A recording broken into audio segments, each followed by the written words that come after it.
Miami-Dade County and residents of Miami-Dade County. A very important time in our community, unfortunately, with the pandemic upon us and all of the other items dealing with social issues that we all need to address and are close to our hearts in improving our community and going forward. And we are honored tonight, the League of Cities, to have the two candidates for mayor in Miami-Dade County, two longtime commissioners and public servants in our community. And we want to thank them in advance for their service to our community for such a long time period. Esteban Bovo, Commissioner, and also Commissioner Daniela Levine Cava. So welcome. Great to see both of you, albeit by Zoom in the times that we are living now. We want to thank the president of the League of Cities, Keon Hardiman, the executive director, Mr. Richard Cooper, and also the University of Miami for sponsoring this tonight. We're going to be with you for an hour, and I want to let both of you know, and also all the residents here in Miami-Dade County know, that of one thing I will make 100% sure that we do tonight is finish on time so that we can see our Miami Heat go forward and beat LeBron James and give him a taste of his own medicine. So we'll get to that at the end, the predictions from both of you. First of all, we want to start out, and I've been over the rules with you. Again, you all have worked together for many years on the commission, so I'm sure we're going to have a civil debate tonight, and we get to the issues that the voters are actually concerned about. You will get a 10-second warning. If you go over that time period and it's necessary, then I will instruct the team here to stop your microphone, but I'm sure it's not going to come to that. So therefore, to get started, Commissioner Bovo, your opening remarks, you have 2 minutes, sir. Thank you, Willard, and thank you to the League of Cities, its president, and the University of Miami, and for affording this opportunity for us to engage in what I consider really one of the most important elections we have in the last 20, 25 years. I think residents in our community are now becoming very aware of the power of local government. We're living through a situation.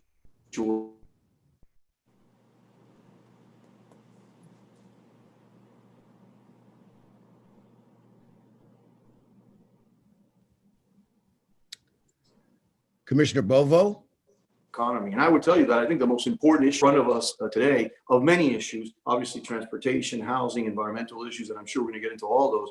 But I think the most pressing issue that we'll have now as far as a community is how do we get our economy back up and running? And that's going to be a very important decision for the voters to make. Who will be better equipped to make sure that our economy can get open, done in a quick fashion, done in a safe fashion, so that we could bring back the jobs that we lost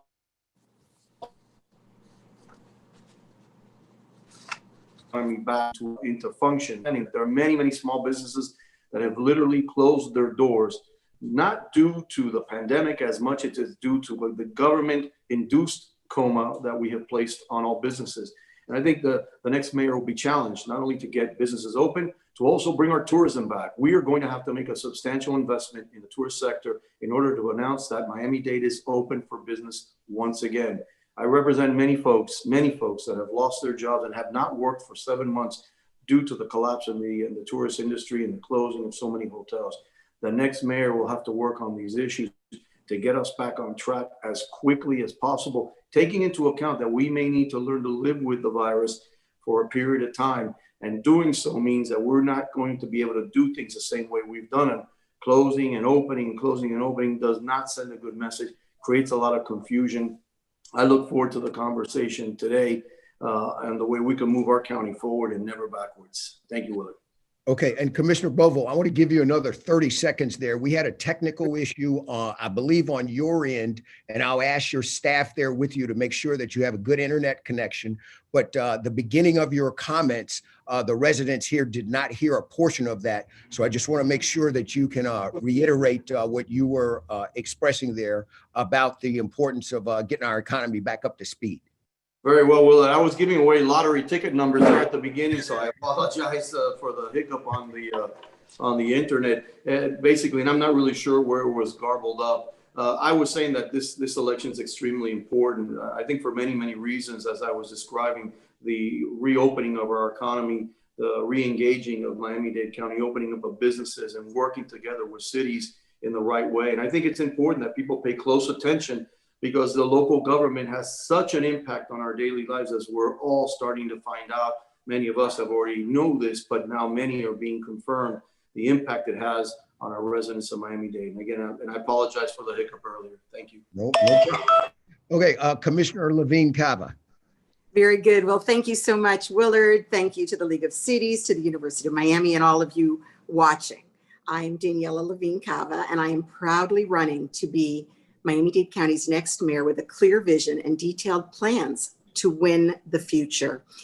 Through my 40 years of service in this community, I've seen the spirit of our people. I know that we're resilient, we're kind, we're resolute, and this year we have been tested unlike ever before with a global pandemic that has ravaged our neighborhoods and exposed the growing issues that our families and businesses have here in Miami-Dade County. So I am very, very proud to have bipartisan support because my campaign is about common sense solutions, not partisanship and division. I'm honored to have the endorsement of a dozen current mayors and over 100 elected, current and former elected officials. They know that collaboration will be my middle name, and that it will be me working collectively with our city officials, our other governmental agencies, our business community, our civic sector, to move us forward together, bringing a new vision for the future to County Hall. I have plans to attack the pressing issues that are facing us and come out stronger than ever with a more inclusive Miami-Dade County. I have a recover plan that outlines how we'll rebuild our local economy and come out stronger from the economic challenges that we've been facing here from the pandemic. Earlier this summer, I also offered my Secure Miami-Dade plan on how we'll bring our community together to get through the pandemic with medical solutions. And I'm going to be appointing a chief medical officer to lead us every step of the way so that we do not sacrifice our health while we also reopen our economy. We need to lead with science and data. So despite the challenges that we face, I'm incredibly optimistic about the future. And my reason for optimism is all of you, because you've inspired me. You work closely with your residents. You work closely with civil society groups and businesses. And I know that together we will be able to move forward with vision, integrity, and results. Thank you. Okay, Commissioner Cava, we will move on now to our question and answer period. And the first question actually goes to you, Commissioner Levine Cava. Unfortunately, on my way here, I got word that to this point, the expiration date that the Centers for Disease Control had in place for our shipping industry and our cruise line industry to begin again, that was going to be extended. Also, the president for American Airlines looking for Congress and looking for the White House for some more aid.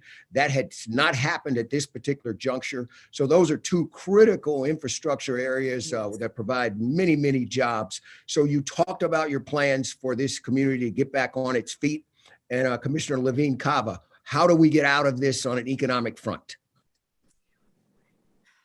We do need the federal government. And unfortunately, there's a logjam at the Senate. I brought the urging that was passed by our commission to get the Senate to move forward with some additional dollars. We've used our CARES dollars very ambitiously, also with the cities. And the cities, of course, in the county had a little spat about how that was going to go forward, which would not have happened on my watch. But we are putting that $500 million to good use to prevent a tailspin for many and many of our businesses and many of our people. But there is much, much more. Look, as to cruising, Europe, they're doing it successfully.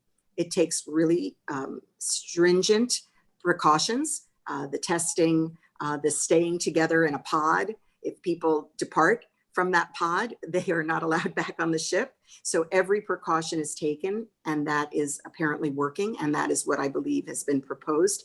And I urge reconsideration. We came up today at a COVID meeting of the board that I have an urging again to extend the airline assistance. We've got 18,000 American aviation employees who are losing their jobs effectively midnight. And this is not good for them. This is not good for the economy. It's not good for the airlines because they have to be prepared to gear back up. And flying is coming back. So more airports are opening globally. We will rebrand. I'll be the biggest cheerleader to renew our tourism economy. Okay, Commissioner Bovo, what are your thoughts and what are your specific plans about getting our economy here in Miami-Dade County back on its feet? Well, Willard, I won't opine on what goes on at the federal level. They have their circus. What goes on, the Senate can blame the House and the House can blame the Senate. I will tell you what we need to do here locally in Miami-Dade County. First and foremost, I think the mayor has to collaborate with all the cities. It's happening as of late. It should have been happening from the very beginning. We should have all been on the same page as the way we communicate with our residents instead of creating the confusion that was reigning in our community. I think in able to talk to the mayors and treasurers of the 34 cities in Miami-Dade County, we begin to develop plans that works in conjunction with the businesses that we have in Miami-Dade County. Oftentimes, government finds itself dictating terms to these small businesses. It's usually the reason why we run afoul of what we're trying to do. Many of those bureaucrats that try to come up with these plans have never been in a small business, never run a small business. And what we need to understand is that small businesses are really the backbone of our economy. It's the backbone of Miami-Dade County. So if we could work with them to create spaces where people feel safe as customers, employees feel safe in the workplace, then I think we could start working toward an end of opening up our economy as quickly as possible. I said earlier, if there is no vaccine, we're going to need to navigate and coexist.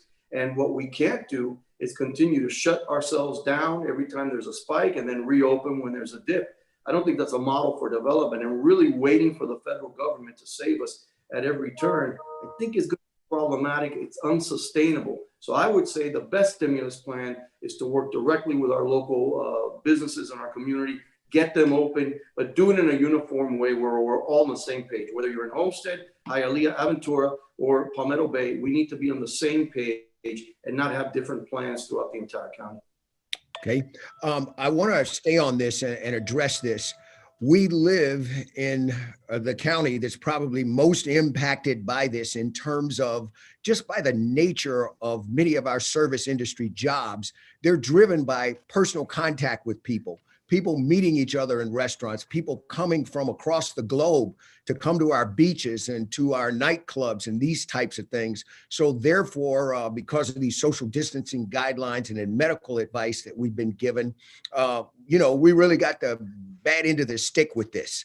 So what do we do and what message do we send that you all can give to my friend, Mr. Bill Talbert, to take to places around the globe to get people to come back here? Commissioner Levine Cava. Thank you. Well, I think they've done a fabulous job at Convention and Visitors Bureau, and we all agreed to give them some more money to promote the plan using the CARES dollars, because we have to market not just our hospitality industry, but our entire destination.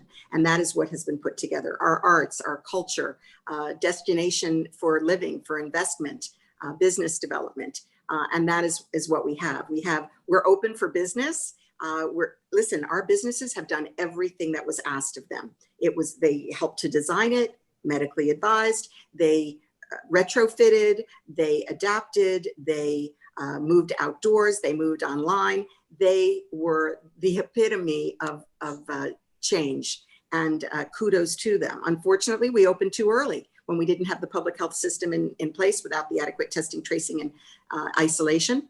We have access to those things more so now. We can't give up on those things as we open. We all must continue to take personal precautions. Masking is still demonstrated to be the most effective thing. And of course, the disinfecting and the hand washing, and everybody who's more compromised to take additional precautions. But, we say to the world, our businesses are ready. They have done what is needed to assure the public. And, just come and use those precautions, and we welcome you. Our hotels are open. Now our restaurants are open, our bars are open. So everybody, mask up Florida and have a good time. Commissioner Bovo. Yeah, I think people will start to travel once they feel that there's going to be safety involved into the destination that they're going to.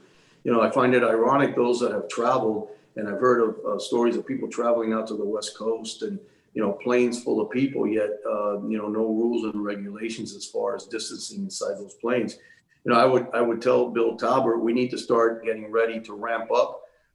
This is where the taxpayer of Miami-Dade County is going to probably need help, whether it's from the federal or state government, to support a campaign that says Florida is open for business. And it may have to be a statewide campaign, because let's understand that we're going to take a hit financially for the downturn that's happened this year, a government-induced turn down, but nevertheless, we're going to feel the impact as we move forward and navigate this. So I think once we establish the safety protocols, we demonstrate to folks out there that our hotels are complying with rules and regulations that they helped craft, then I think we could go ahead and do similar to what happened after 9/11 in New York. You get to a point where you want to promote that you're open for business. You want people to come and travel.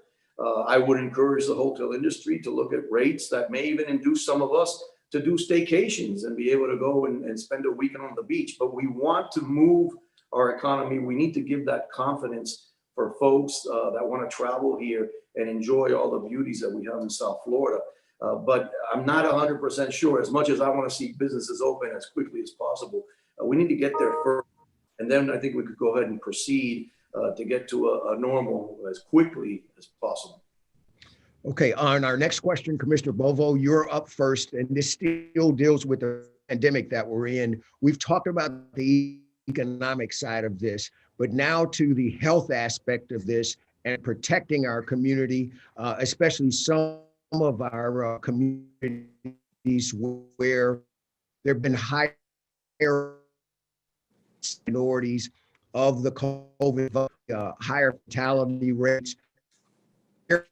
What would you do if sworn into concerning this? Yeah, and I'm sorry. Thank you. I lost you a little bit there in the message, but I think I understood what you were saying.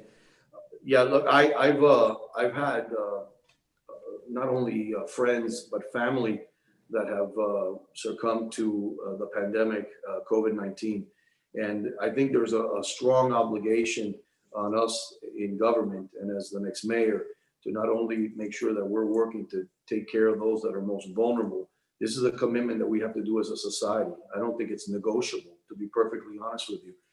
I'm proud of the way that the county and its county's employees have stepped up over the course of this period of time. They have not only helped deliver food, they have helped set up testing sites. I myself, along with incoming Commissioner Rene Garcia, set up a testing site before anybody else was doing it in Hialeah to make sure first responders in the northwest end of Miami-Dade County were being attended to. We quickly then moved to the youth fair facility to try to do and help and set up the same thing.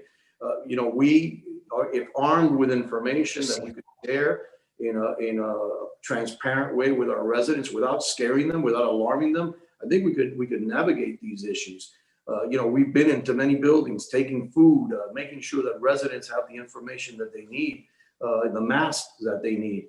And this is something that's been done in collaboration with cities. It's been done with different vendors that have come forward, helping. Farm Share, Feeding South Florida are the amazing heroes during this period of time. They have stepped up. They have provided food for those that need. And it also has been kind of interesting, Willard, if you consider the virus has taught us a couple of things also. It's taught me something, or maybe confirmed what I already knew, that no matter where you live in Miami-Dade County, we could be a very diverse community, and we are, but we're not divided. I found the same needs in Homestead that I found in Hialeah. I found them in the beach in Aventura. I found them in the city of Miami. People just want to get back to normal as quickly as possible. I think they look to us to give them that guidance. One of the things that has been frustrated with the virus, I think, is that this constant countermanding by different levels of government, different healthcare experts, at times changing up what they had said. Masks are important. No, they're not important. Well, yes, they are important. If we could just have that dialogue where we at least provide the same concrete message to our residents, I think we gain a lot. Understanding that we're navigating through uncharted waters at this point, but I think together with information, we could do it and do it in a safe way. I'm not sure that we have Mr. Shepherd with us right now. Commissioner, I'm with you. Are you back? He's back. I'm back. It was Okay. an That was a long 2 minutes. Yes. Okay, so I tell you what, you'll have 3 minutes for that. We had That's this fine. on my own. Just for the, I was waiting for the ding. To Yeah, stop. yeah. So- I was going to offer it, but I wasn't sure There that you would be go. well received. So, Okay, we'll back up to speed and we'll go back to our rules, but you have 3 minutes. thank you so much. So I have learned, like we all have, about this virus as it has unfolded. And I have to say, I called it very early and I was extremely frustrated with the slow response. I think that our mayor was very slow to respond, our governor certainly, and for sure our president. And so that meant when we finally started testing, we were only testing seniors with symptoms. And in the meantime, the virus was running wild. Community spread, remember that term? We had it. So it took us many months to have the adequate testing infrastructure. It took us still we don't have the contact tracing, which is a key component of tamping down this disease. Anybody who is positive or who has been exposed needs to isolate to make sure, because we know that the disease spreads without any symptoms. So that is critical. And then finally, people cannot all isolate safely at home. People live in crowded conditions, and it turns out that the biggest spread is often in people's own homes. So we really let this disease get out of control. We were slow to put in the masking and all of those other public health requirements. So that is why, as mayor, I will be appointing the chief medical officer. And, this pandemic will subside. There will be a vaccination. We will get it under control, but we will be facing other contagious diseases. We will be facing other health challenges, and we also need to be healthy as we move forward. So it is really critical that we lead with science and data. And then we will be fulfilling our end of the promise. We tell businesses, do all these things, spend all this money, re-gear, retool, but we don't offer them the backup that we need to make sure that we're doing our part to prevent spread. So these things go together. It's a false dichotomy. The community obviously ready to get out there. We've all been pent up. And by the way, we've learned some good things for the future. For example, love of parks. How much do we appreciate parks now, more so than we did before? How much do we appreciate being outdoors? You can't even get a bicycle. There's a wait list for bicycles. So we have absolutely learned some things that will stand us in good stead as we move forward and we rebuild. And as mayor, I will focus on the public health aspect, the economic recovery, and future wellness as well. Thank you. And Commissioner, let the record reflect that we gave you an extra 60 seconds there. So Thank you. we follow the rules here ourselves that we set. Okay, and Commissioner Levine Cava, you're up next on this question. We talked about having people come here to Miami-Dade County for all the wonderful things we have, but unfortunately, we have to protect our bay. And we have seen, unfortunately, especially in August, this fish kill, problems with the oxygenation levels that were there, seagrass, problems with septic tanks. What are your solutions to this so that we can keep the bay clear, clean for our visitors and those who love our waterways? So Willard, I'm a very patient person. I totally lost my patience over this.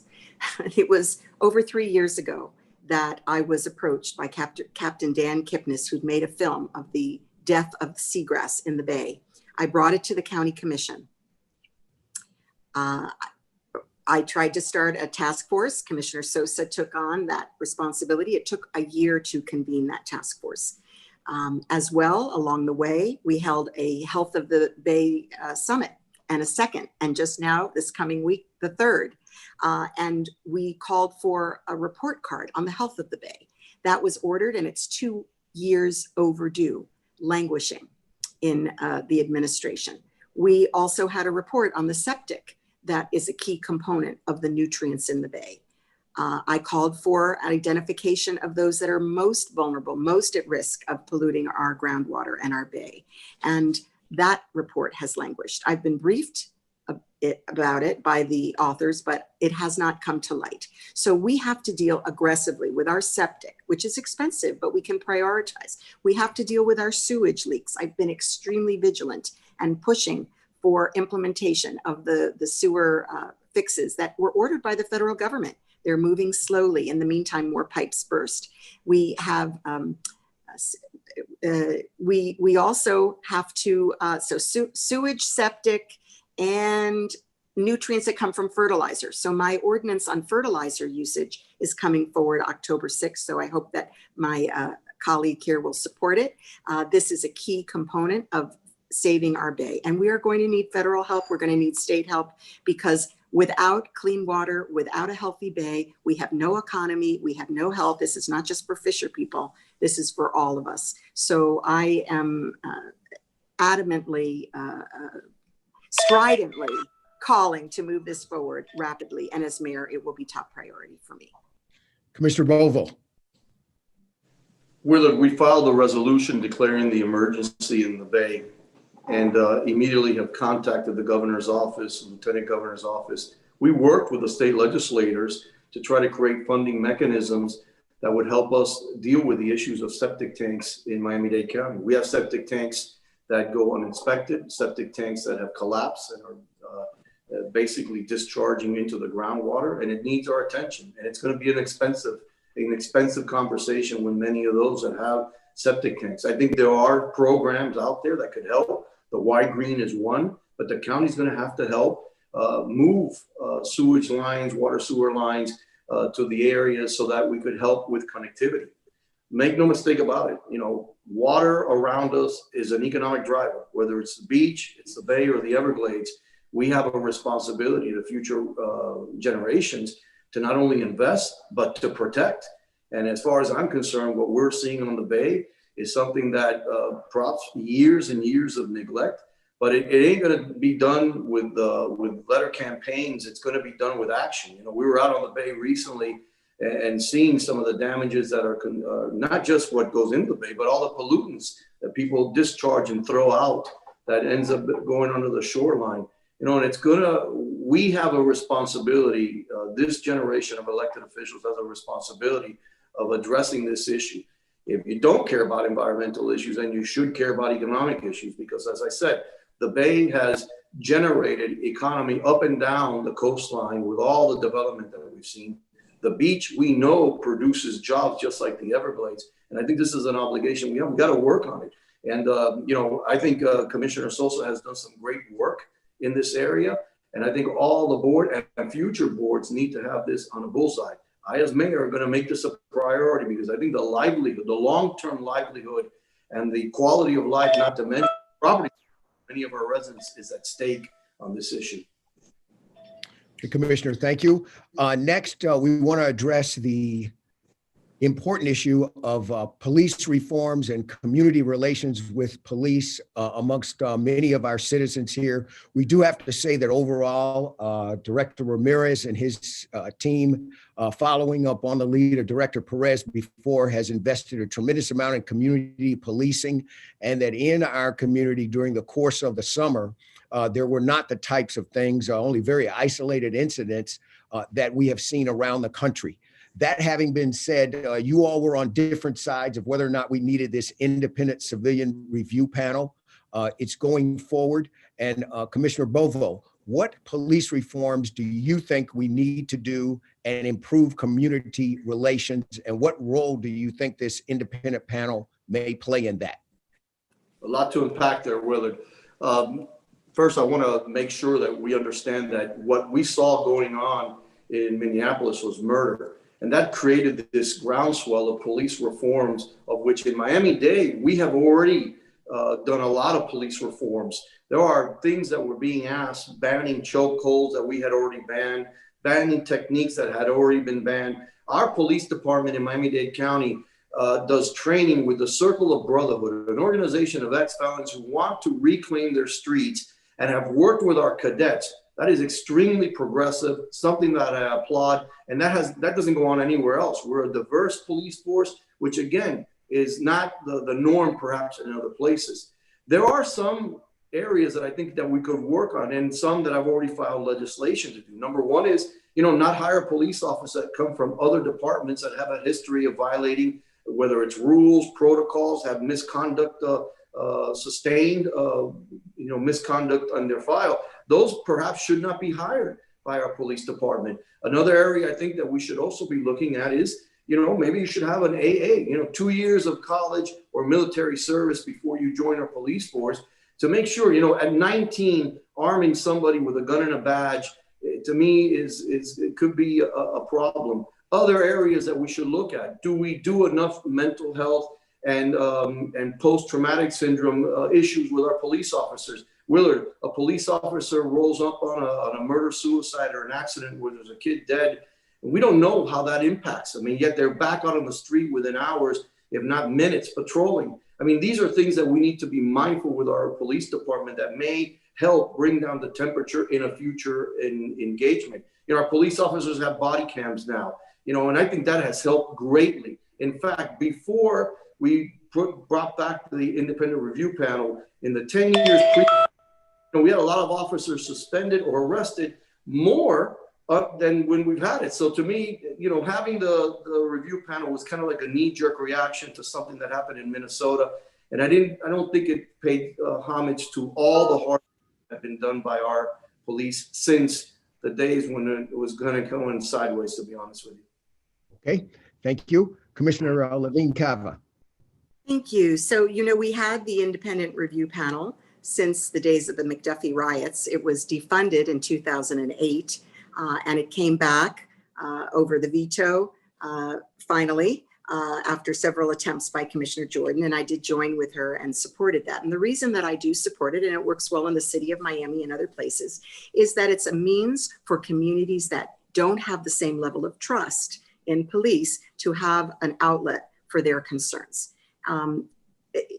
It's independent, it's civilian, and it is about communication. It's about building trust. So I think it has worked very well in the city of Miami to resolve those sorts of issues. And we have neighborhoods that are not calling the police to report crimes. They're not revealing what they know about perpetrators of crime. They are fearful.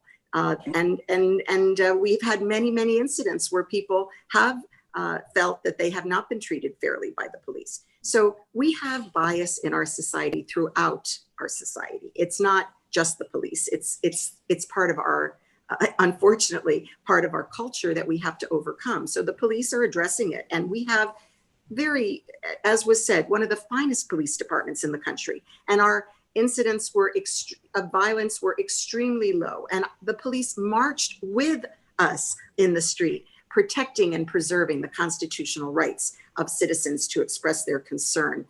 So ICP is going to help the police. It's going to be a good thing, and that is why I supported it. And as for other reforms, training, yes, we have good training. We need more training. Implicit bias training, we have it, but it needs to be more so.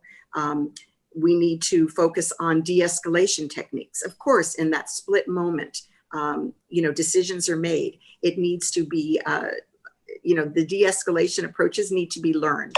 And that is what we can do with my reforms. Okay, to follow up on that, and Commissioner Levine Cava, you're up first. We've heard this term, which I think is a bad term, that it doesn't adequately reflect what most people are attempting to do, of defunding the police. That is not the correct term that really defines what at least the people I have spoken with in these movements are looking for. In terms of the police budget and things that you would do in terms of funding more psychologists, more social workers, these types of preventive measures for crime and handling certain situations, what would you do and adjust to our police budget and budget with the county overall to address that? Commissioner Levine Cava, you're up first on that. Right, thank you. Well, I've been very proud to support our police department. I've voted every year for increases in the budget. I've pushed for additional officers in South Dade, where we had growing population and areas that were not adequately staffed. I restored the agricultural patrol 24/7 for the protection of our farmers and farm areas. I pushed for more community policing, more specialized units, the economic crimes, for example. These are all things that I have been consistent about, and we're also getting a new police district down in South Dade that I sponsored. So I am very, very clear that defunding the police is not what I'm about, not now and not ever. So we need to, of course, have public safety first. That's number one. We also do need to prevent crime. So the kinds of social services that help communities, programming for our kids. And our police, by the way, are very involved. The Police Athletic League, we have increased participation in the parks. I've worked with our Community Relations Board to establish the MOU for their participation to go out in troubled spots. So we have to do everything we can to deal with the challenges that people face that could lead to crime. And then we will really enjoy a more peaceful, productive community where people have a sense of a brighter future and are more engaged in building stronger communities. So I'm a big fan of our police department, and I'm a social worker, and I'm a fan of bringing the kinds of services that will prevent crime as well. Okay, Commissioner Bovo. Yeah, I don't have any doubt that my colleague is a fan of the police department until the defund police movement became something in vogue. And then she supported defunding the police. She voted to defund the police, unfortunately. And then she now walks it back, obviously, because it is not popular. Because people in our community do not want to defund the police. We need to support our police. In fact, she stood with protesters and holding up signs that was condemning the police, which then the PBA had to write her a letter, condemning what she had done. The reality is that in this race, the PBA and the FOP are supporting me because I support them. And I've never defunded the police. I'm steadfast wanting to support the police here. In fact, if we want to have safety and security, which is the building block for economic opportunities in our community, then defunding the police, of which over 255 people, which she made sure they called our budget meeting, talked about defunding the police. These were the same people who would ask us to defund the police, close our prisons, and ask you to vote for DLC. So the problem here is that we can't all of a sudden, just because it's in style, decide, well, we're going to switch it up and change it. The reality is this: our police department has been unjustly, I think, assaulted by things that have happened outside of Miami-Dade County.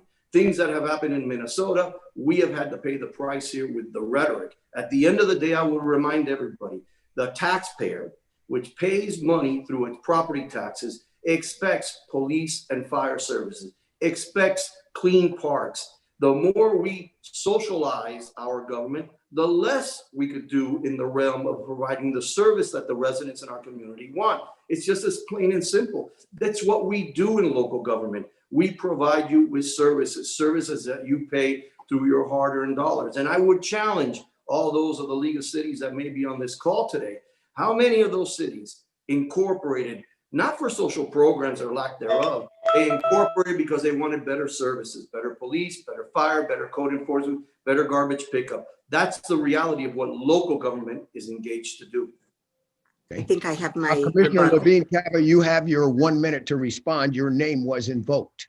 Yes, it was. And this is the same lie that has been repeated at every forum, and I'm sure will carry on, that I voted to defund police, when in fact that was said only by those that didn't want the ICP, the Independent Civilian Panel, because it was very clear from the outset that money was not coming from the police budget. Commissioner Jordan made it clear. The mayor made it clear. It is a separate item in the budget. So it is a total lie, and it's been repeated multiple times. Now, we just heard an additional lie that, that I am somehow in league with people who want to defund the police. Look, I am a person who honors and respects public participation.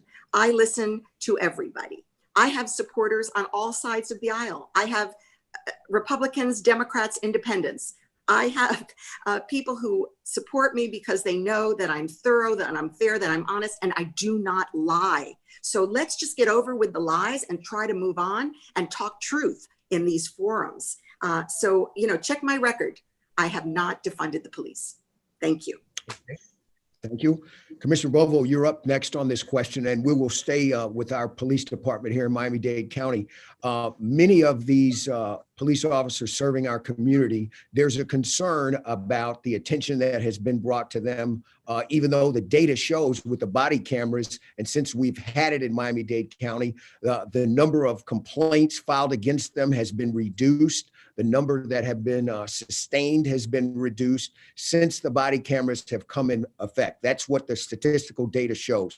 But many of the officers leaving the force, especially at a supervisory level, is this a concern that you have? And what ideas do you have to take care of this so that we don't have a widespread defection from the department at a supervisory level? Well, I'm not aware that we have a defection of police officers that has anything to do with the body cam.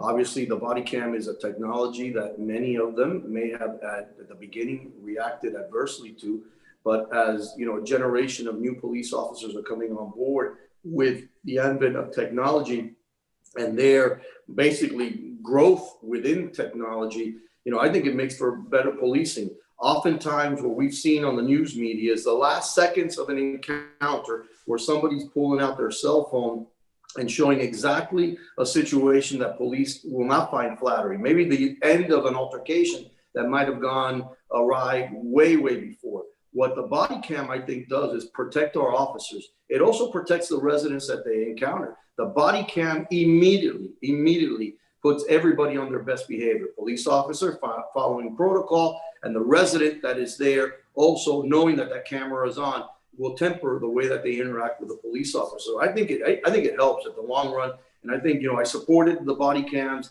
I think the body cams are extremely important. What we need to do is make sure that our police officers are not being saddled with some other crazy type of regulations.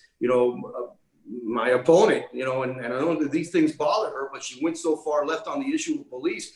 She talked about tampering down on foot chasing. I mean, neutering the opportunity for police officers to be able to apprehend somebody by tamping down on their foot chasing. Knockless warrants. We had 2 officers in 2011. When I first got elected, 2 officers that were killed serving a warrant. One of the most dangerous things that a police officer could do. Yet, remember, the next 4 years, the mayor of Miami-Dade County is also going to be the sheriff of the police department. It is extremely important that the police feels that that person has their back, and trying to somehow or another, cut the legs from under them in the work that they do. Very dangerous. You and I won't do. That is something that is wrong. I'm going to have the police's back. That's why the FOP and the PBA supporting me. And Commissioner Levine Cava, I just want to clarify what I was referring to. The data does show that the body cameras have had a positive effect on the best behavior of all involved. But I was speaking of the overall situation, worries of many police officers leaving the force and it becoming a personnel issue in terms of staffing the department. Well, thanks, Willard. I do want to emphasize that the body cams have been a great asset. Initially, there was concern about it. I mean, it's new. How is it going to work? Of course, it's turned out to really help vindicate situations as well as sometimes document problems. So either way, it is an objective source of information, as well as the shots spotter, which is something that we have increased and is very helpful with license plate readers to help identify crimes, especially in neighborhoods where people are afraid to tell the police. Now, I'm not aware of a situation where we are losing people, but I do fear it because we know that the pressure on law enforcement today is incredible. And the criticism from many, not from me, the criticism is something that obviously wears on people. And you're in a situation, life and death decisions, and you're trying to protect. And of course, it's very, very difficult. These are incredibly stressful jobs, and my heart goes out to anybody who is serving, and with great gratitude. And we owe them, especially during these most troubling times with COVID and with these public demonstrations. But let me be very clear. I didn't say I would end foot chases. I said that we need to create clear guidelines about foot chases, because sometimes they do lead to excessive use of force. And also, no-knock warrants are something that should be reviewed, because they have been appropriate, and we want to be sure that protections are provided. But of course, safety for everyone is number one. And I did forget to say earlier that it's not true that I held up any signs criticizing the police. I held up signs about peace. So somebody else was holding those other signs, not me. So, I think we really need to work. We do have a very important mental health component of our police department. And I've spoken with officers about that and the importance of helping during these very stressful times. Something every resident of Miami-Dade is concerned about is sitting in the traffic. FIU study shows we have the 12th worst traffic of any urban area in our country. About 80% of the population here in the car spends about 105 hours sitting still in traffic prior to the pandemic, and about $4 million in economic productivity lost. Commissioner Levine Cava, you're up first. What can we do when we get back to normal in resolving this? Yeah, so we enjoyed a period of time with almost no traffic, but it's coming back as we open up. So we're stuck in it once again. And truly the only solution to traffic is quality transit, because we cannot build out more roads to make a difference in our limited space between the Everglades, the ocean, and so on. So we have to invest in transit. And we do have an aggressive plan, the 6 corridors. They are moving forward, not as rapidly as I would like or as they should. We do have a better bus project that I hope we'll be discussing soon. It's a little bit different now because of the social distancing in our facilities, but we need to have more frequency on the most utilized routes so that people can depend on bus and the combination with the train or the other transit options. So last mile is also critical. We've been fighting for circulators, not just in the cities, but also in unincorporated parts of the county that will take people to these major corridors. Really, we just need to apply ourselves and prioritize moving forward on these improvements in transit, and that will allow us to get back control. We did also bring the automated traffic system with the traffic lights, which will be a major benefit as well countywide. And that procurement almost did not go through. And I was very adamant that we needed to continue with it, because we just can't afford to leave our people sitting in traffic. But we need better choices. So for example, someone like me who has a car and has a choice, I'd rather be riding the train or the bus because it'll get me there faster and with less stress than sitting in my car in traffic. Okay, Commissioner Bovo. Yeah, Willard, the issue of transportation is so fundamentally important. It would have probably been the #1 topic in this campaign if not for COVID-19. And, we need to make a commitment. And I have made that commitment as a commissioner, not only as a chairman of the board, but also on 2 different occasions as a transit chair, that we need to find the solutions to transit. We need to give the next generation alternatives. And I've worked at that space, not only to create alternative funding sources that augment the half penny and making sure that we invest that half penny in what the voters wanted it to do. I've supported the building blocks for us to be able to get rail to all parts of our community. The South Corridor, for example, making sure that rapid bus transit that comes from all the way from Florida City to the Dayland station is done so in the right way with the proper stations that could bring development around it, real transit-oriented development that people could go ahead and walk to, helps us with not only the density, but ridership issues that are so fundamental for transit. And that South Corridor, I predict over the course of time, we'll have the building blocks to get to rail. And I supported that effort to do it, the only one in this panel that did it.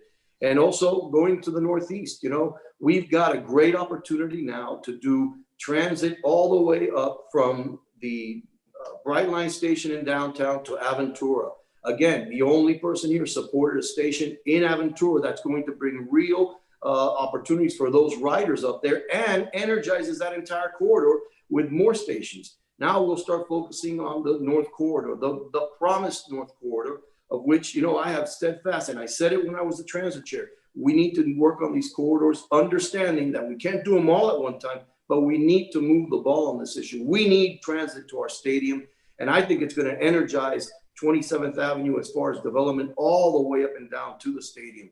The beach connectivity, you know, we've got a project soon enough coming to us to have transit into the beach right from downtown Miami. There is a lot going on. Uber and Lyft are benefits of the legislation that I brought that help us as far as getting people out of their car, maybe into somebody else's car, but at least it's less cars on the road. You know, first and last mile. You know, a lot of what you see in those first and last miles is legislation that I brought forward that make it happen. You know, this is important. If we want to diversify and bring other kinds of investments in our community that could bring different kinds of jobs and just not the ones that are leaning on the tourism industry, this is something that needs to get done. There are no excuses. It must get done. Okay, Commissioner Bovo. And you went over about 20 seconds there, so Ms. Levine Cava. Well, and also it was referenced that I didn't support the Northeast Corridor, which isn't true. I didn't support using 76 million to subsidize a private company that actually was paying those expenses in other parts of its system. And today I learned something quite shocking, which is that we may have been sold a bill of goods about this project, because apparently Brightline does not have the permission to sign away the tracks without FEC approval. And FEC has not been consulted. It's not been at the table. And apparently they're planning to make sure we know that. And we can't move forward with these plans without FEC. And so very unfortunately, a deal was made that was half-baked. And I am very, very sorry, because we do need to have connectivity on that Northeast Corridor. And unfortunately, it looks like we may have put some money out there and put us on the hook for something that might not be possible without FEC. Okay. To both of you, we want to keep with our time schedule and within our time limits. So at this point, I want to give you both an opportunity for your closing statements here. And Commissioner Levine Cava, you will be going first. All right. Well, thank you, Willard, and thank you to my opponent here for having a civil discussion. We can do that here in Miami-Dade County. So I want to say that to the people of Miami-Dade County, that the choice is very clear. It could not be more clear.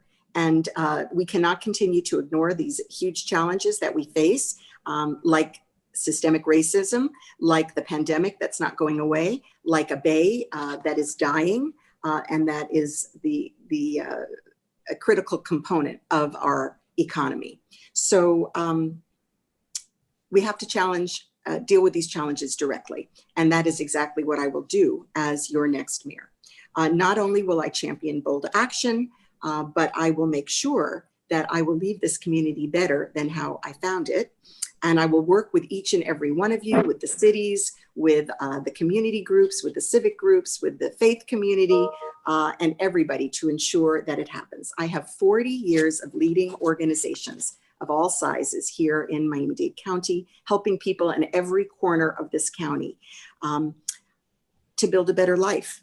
I have created hundreds and hundreds of jobs and supported hundreds of organizations, nonprofit and for-profit, to do better. I have been a regional leader, chairing the South Florida Regional Planning Council, and always striving for regional collaboration and regional solutions as well, for our environment, for our transportation, for our education, for our jobs. So as 6 years on the County Commission, I have forged collaborative relationships and brought forward hundreds of pieces of legislation with the support of the community, working in tandem as I have always done. And that is how it will be. I have brought small business support to my district through an accelerator and a small business academy. I will bring that countywide. I will work with infrastructure to make sure that we hire locally and that we jumpstart businesses locally that can get this job done. And this is how we will create jobs and get out of the economic downturn. But my basic promise is very simple. I will be honest. I will be focused every day on real common sense solutions to move our community forward and to right our ship. And I will work with all of you who care so passionately, like I do, for this beautiful community. Vision, integrity, and results, those are my watchwords. And that is what I deliver. Together, we will build a better future, and we will build back trust in our local government. Thank you so much. Okay. Mr. Bovo. Thank you, Willard, and thank you, Daniela, the League of Cities, University of Miami, and all those that have helped put this together. I said that no doubt this is probably the most important election in Miami-Dade County in a long, long time. And we are at a crossroads, no doubt about it. You know, Miami-Dade County can go down the path that we see in Portland, in New York, in Chicago, LA, San Francisco, where law and order, security, and safety has been thrown out the door, where we see daily rioting, where Bibles are burned in Portland, where the community and the taxpayer has been disrespected to the point that they are moving out of those communities. And that's exactly what we want to avoid here in Miami-Dade County. I've been serving for 20 years in my community, in the city, at the state level. I have the contacts, I have the experience, not only of state budget, I can work with our federal partners to create the positive energy to solve actual problems in our community. Not writing letters, not complaining about it, but rolling up their sleeves and actually starting to work on these issues. We've created testing sites in our site, not complained about it, actually did it. We worked with businesses, not waiting for others to act. That's the kind of leadership. We need to lead from the front, not waiting for other things to happen, not measuring to see what's popular or not popular. It is a difficult task. We have challenges coming. To be able to recover from the COVID-19, we need a leader that's going to work with businesses, not force them to only open at 25%, not taking into account how hard those individuals work, the sacrifice many of those mom and pop stores have to be able to make ends meet, not paying contractors, paying contractors and not taking paychecks themselves. To me, that's what's going to lay out in front of us. We need a mayor who's going to work with people, not just the left, not turn our government into a social service government. Make sure that the taxpayer of Miami-Dade County is once again made a priority in the services we provide: fire, police, water and sewer, park programming, making sure our garbage is picked up. That's what the taxpayer wants in our community: accountability. If I'm your mayor, we're going to deliver on those things. I have number 80 on the ballot. Thank you. Okay, thank you to both of you. Before both of you leave, I just want to take 30 seconds for both of you on this. Tomorrow morning, Christina White, Susie Trudy, the elections department will begin to send out about 530,000 mail ballots, which is a record for our county. There were 266,000 people that voted by mail during the August primaries. And of that, only 1.4% of those ballots were rejected. The vast majority of them were because people over 4,000 didn't get them there in time or made a signature error. We don't live in a vacuum. I want each of you to take 30 seconds, and I believe to express your confidence in our elections department and the way that this system works, so that anyone seeing this tonight and receiving one of these ballots at home doesn't have trepidation about their process and their vote counting. So Commissioner Levine Cava, would you take 30 seconds and address your thoughts? Thank you. Thank you so much for creating that opportunity. You know, I'm so proud of our elections department and our supervisor, who does a fabulous job. She's planned everything out. I would have liked to have seen a few more early vote sites, but we've got 33. And, you know, the post office, unfortunately, has been diminished, but it still works. We still get our mail. We just need to make sure to give it enough time. So if you get your vote by mail ballot, I would suggest filling it out early and getting it in. There's plenty of time to arrive. If by chance you kind of run the clock down, 33 sites, you could drop your vote by mail ballot off at the drop boxes that are secure and staffed at those 33 voting sites, early vote sites. As well, they'll be open on Monday at a few locations, so that's an additional benefit. Of course, if you get down to the wire and you are there on election day, please do go early, just in case there's any issue. But for sure, we're going to have a smooth election. And we need, if you're voting by mail, don't forget to sign that envelope. If you haven't signed in a while, you might want to check in and make sure your signature is up to date. But really, one of the best things we have is you can check the status of your ballot online. Was it received? Was it counted? And if by chance you've mailed it and it's not showing up and it's early vote time, you can go down and vote early, because that'll be the first vote, and that's the one that will count. So everybody needs to vote. Thank you so much. Okay, Commissioner Bovo, on that, for your supporters and those who you have convinced to go your way, this is certainly an option for them this time. Absolutely. Look, and so I stand now between Miami Heat pregame. So I'm going to try to be brief. I think Daniela covered a lot of the things. We have a great director of elections, and all of us have not only supported her efforts, but she's conducted outstanding elections. And this one, I expect her to be able to also measure up. We do have many, many instances for folks to vote by mail, early voting, election day. We are probably, in many communities, the one that gives you the most options. Those that receive the vote by mail, they should feel confident enough to be able to mail it. I'm the one that introduced the reform so that you did not have to put a stamp on it. So it's very simple.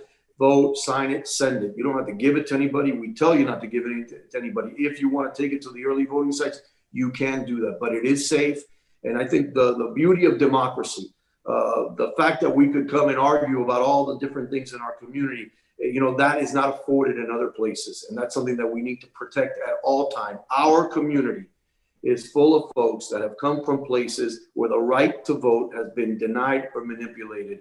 But that does not happen in Miami-Dade County. And for that, we're all very thankful. And since you mentioned the Heat, thank you Yes. to the Heat for offering their site. They offered it for early vote. We should have taken it. It's a great site. And thank you to the Heat for promoting our democracy. Okay, and you have to register by the 5th. Okay, commissioners, thank you. The best to you. And we don't want to delay anybody and upset with us about missing to the tip-off. So God bless and have a great night. And go Heat. Thank you. Great job.